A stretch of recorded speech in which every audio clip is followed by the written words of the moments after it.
So, you started that business or that side hustle, or even if you're looking into it and you're like, oh, like I can do this, I can do this, and you've got all these things that you like, I know how to do that. Not a problem. You're going to take all these jobs on, right? Well, I hate to be the one to tell you this. I don't want to break this to you, but it's going to be a hard pill to swallow, right? And you, you can't do everything, not yourself, right? I mean, and I'm not just saying that, right? I mean, even myself, someone who, I try to do everything myself, right? I had to learn really early on that a lot of times I'm taking on a lot more than I should.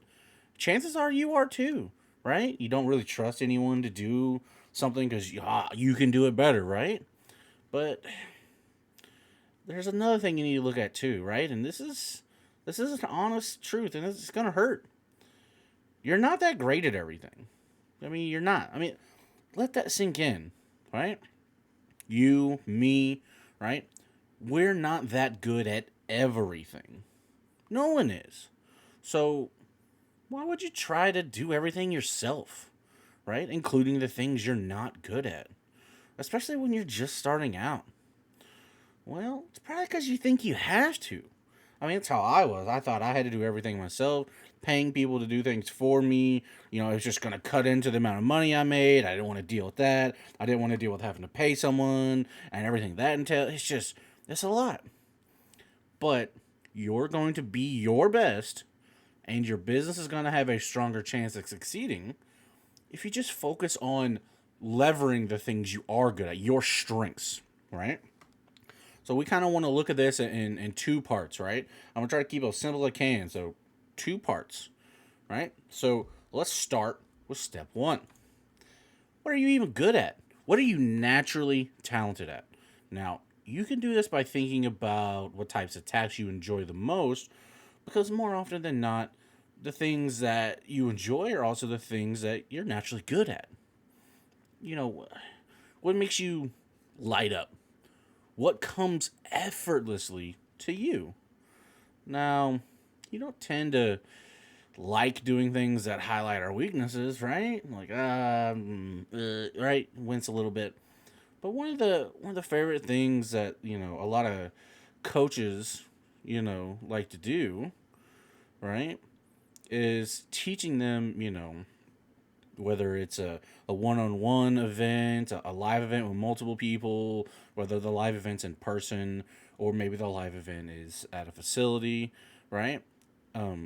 They get a lot of joy out of that because it'll fill them up, and it's something that they could never delegate to someone else on their team because that's just what they love to do, right? They got in now. Everything else might be terrible. Like maybe they're not very good at the planning and the organizing and everything leading up to the event. But when actually at the event, man, they love it. They couldn't delegate that to someone else, right? Maybe another example would be redecorating your house, right? Maybe you love redecorating your house and everything that comes with it. Putting on a fresh coat of paint on the walls, going room by room and changing everything, new furniture, new drapes, ripping up the carpet, putting in hardwood floors. I mean, even when it comes to painting, a lot of people would think of painting as a chore. Well, some people truly enjoy it. Right? When the kitchen needs a new paint job, they just do it themselves, and that's fine. But in your business and in life, you need to figure out which tasks you truly enjoy. And then you want to spend the majority of your time doing those things, right? The things that you're not very good at, delegate. Which kind of brings us to the next step, right? Getting help for the stuff that you're not good at, right? So this is the best way to stop doing everything yourself. But also, it frees you up to do more of what you're good at. Think about it. All the times, or, you had a list, right? And you look at it and it's got a bunch of items, right? On like a to do list, right? And you see a bunch of those items on your to do list, and you're like, I don't like doing that. I don't like doing that, and this, and oh, crap. right? You don't excel at them, right? They're not effortless and they just drain you, it's just taxing on you. For those tasks you dread or just aren't good at, find someone who can help in that area. Find another person who can do what either you can't or you aren't very good at. Now, that could be a family member with a connection or a friend with a specific skill set. You know, the list goes on and on. Now, what this is going to do, it's going to enable you to spend the majority of your time working with your strengths.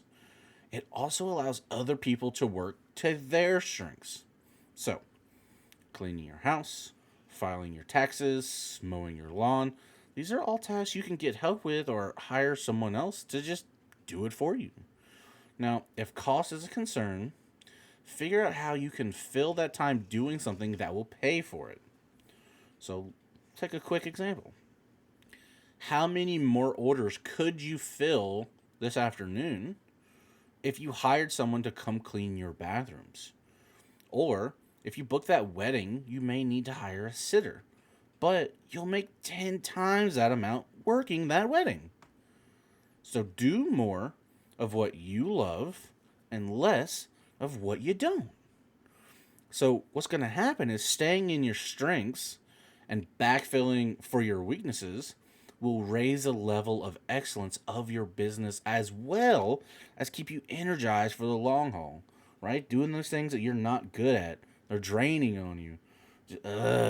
Right? You never want to do them. But if you never have to deal with them, you're good to go. So, here's a challenge, right? You don't have to accept it, but I hope you do. Do one thing this week that will take something you don't enjoy off of your plate, right? Just one thing. One thing this week that you don't like to do, take it off your plate. Somehow, some way, get it off your plate. Now, I just want you to do this because I always want you to realize you don't have to do everything yourself. You can do more of what you love and less of what you don't, right?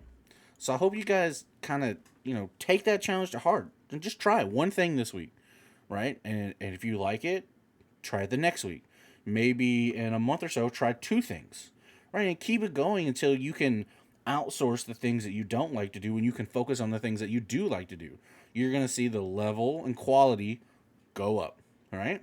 I hope you guys enjoyed this video. If you did, hit that like button, share some knowledge.